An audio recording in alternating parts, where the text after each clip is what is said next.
Hey, it's Terry. I've lost 180 pounds with keto, carnivore, and counting calories. Now I'm doing low carb while I'm in maintenance. Thank you for watching. Hey there. Something we're going to make today is some of these butt country style ribs. These are just country style ribs cut from a pork butt. They make them thick. They're not actual ribs, but they're really, really thick. And so what I'm going to do is I'm going to sear them in my big old skillet, and then we're going to bake them in the oven. So I'm going to try to find one that's pretty solid. Oh, there's a bone in there. Hold on. This is the worst knife for me to be cutting with. That's terrible. My steak knives are the worst. I have some good steak knives. This is just not one of them.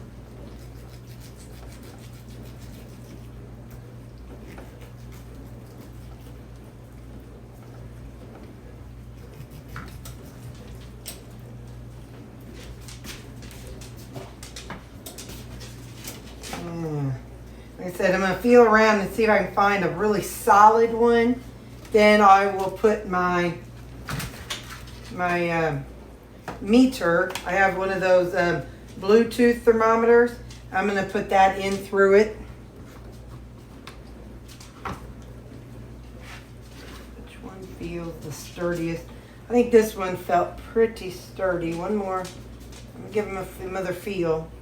You feel pretty sturdy. So what I don't want is to put it in one that's kind of like got a lot of like these really thick lines that go through it. I don't want to use it in that section because I don't want it to separate. Yeah, I think you'll be my best option. So I'm going to put it in, and you have to put it past the line there, and you want to make sure it's in the middle of the meat. So there we go. So now I'm heating up Bertha, and then we're going to get all these seared, and then we're going to put them in the oven until that beeps. So let's go over to Bertha. Okay, I have my dishwasher going because I've been busy today. So ignore that sound in the background. We're going to see if we can get all these seared. Hopefully they can get seared all in here in one batch, because then I want them all to go into the oven. I've got the oven preheating to 350. I think this is going to work.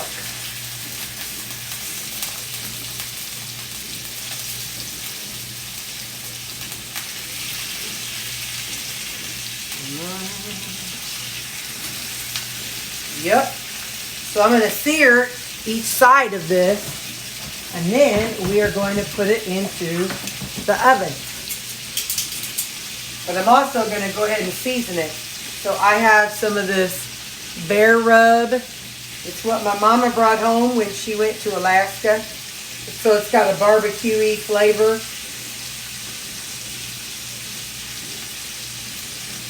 We're going to put some of this on. We're going to go ahead and put on some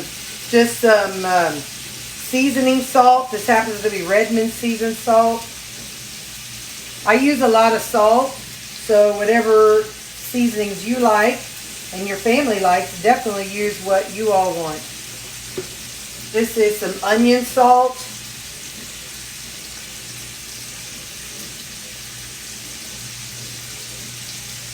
Then I have some garlic salt. You can use onion and garlic powder. This is just yummy, yummy to my taste buds. And then this is some Badia Complete Seasoning.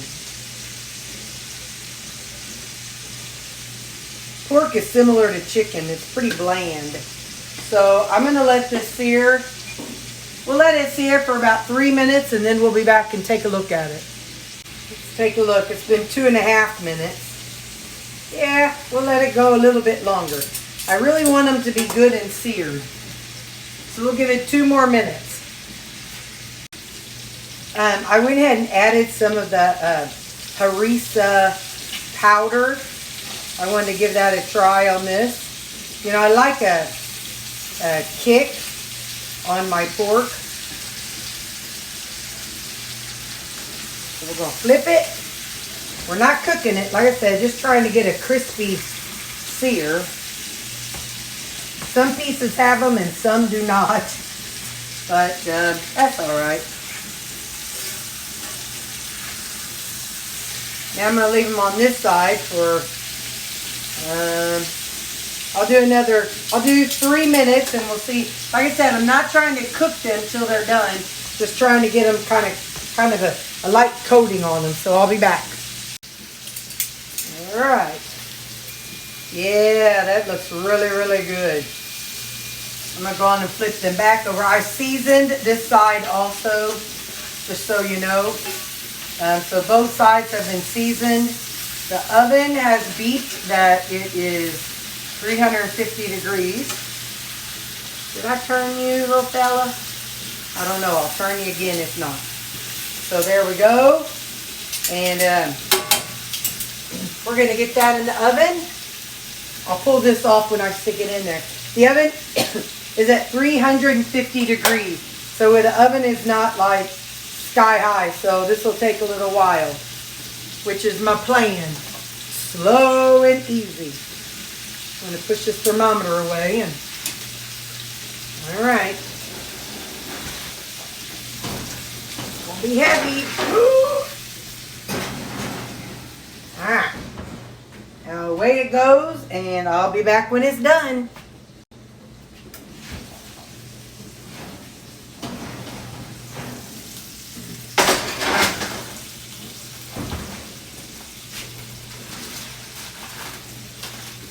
I lied. I'm going to take this foil that I had, all the, that I had the meat kind of sitting out on. I'm going to kind of tint it a little bit, but I'm going to tuck it inside the skillet so that way it doesn't go out. But, I mean, it's not going to be perfect or anything, but we're just going to make a little bit of a tint just to kind of help hold in some of the heat. I can do this with... So far I haven't burned myself, but you know. Alright. Plus maybe it'll help the splash and be better. Now we're going to put it back in the oven until it hollers at me that it's done.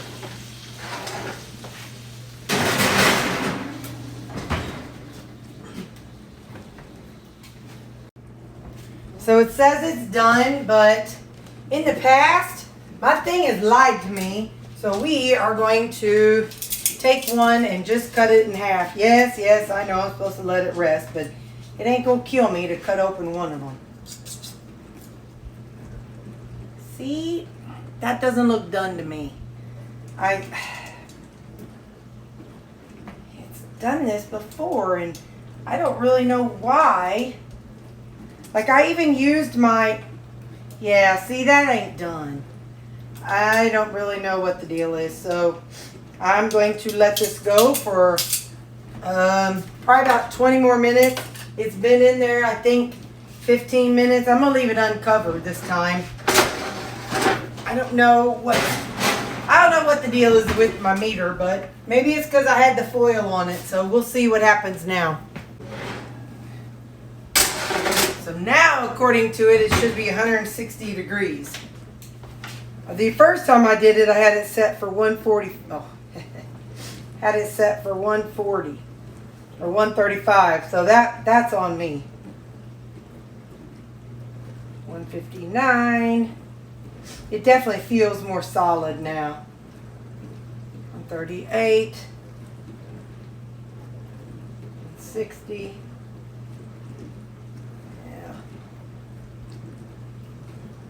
Alright, so now I'm going to let this rest for about 10 minutes and then we'll see what it looks like. Then I'll cut into it again.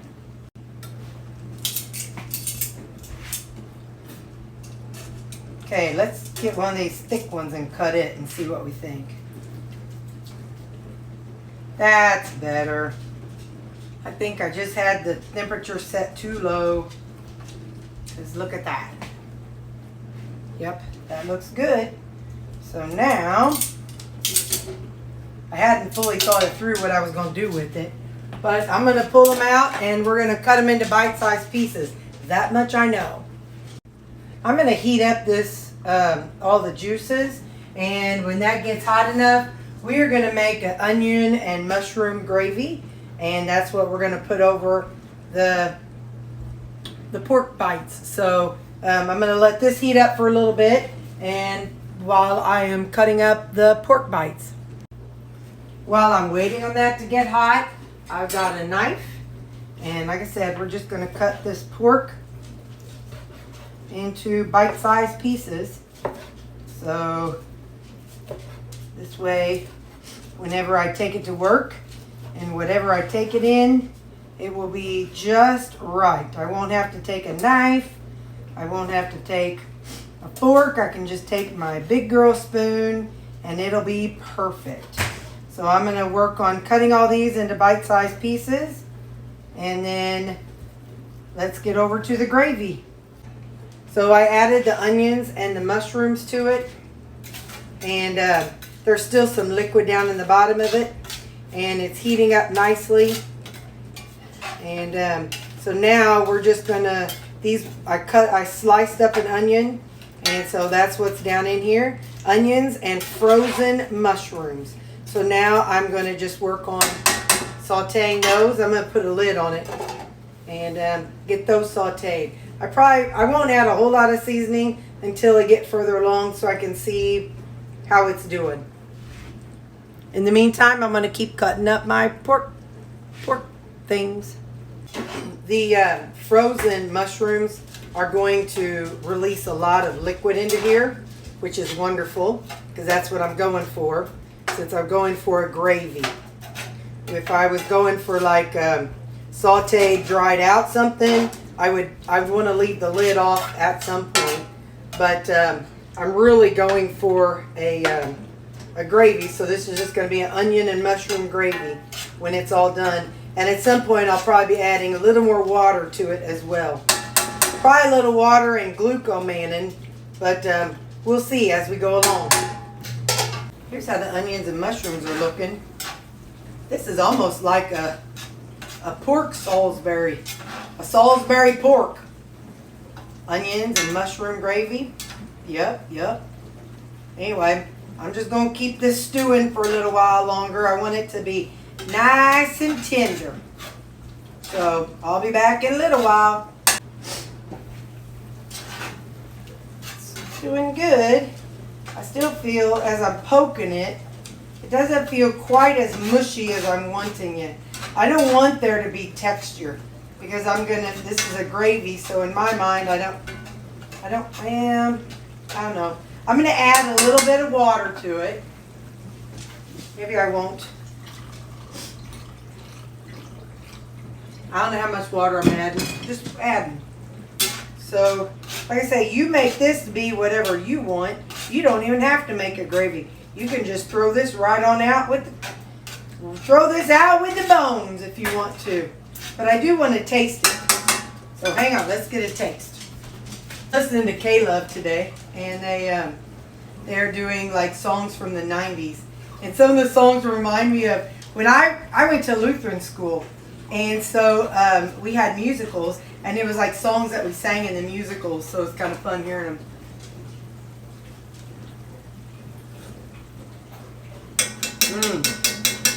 Yeah! Holy smokes! I'm actually just going to put the pork bites back in it. I'm just going to cover it and let it simmer for a little bit. Let it all kind of absorb together. Let me get a better spoon, or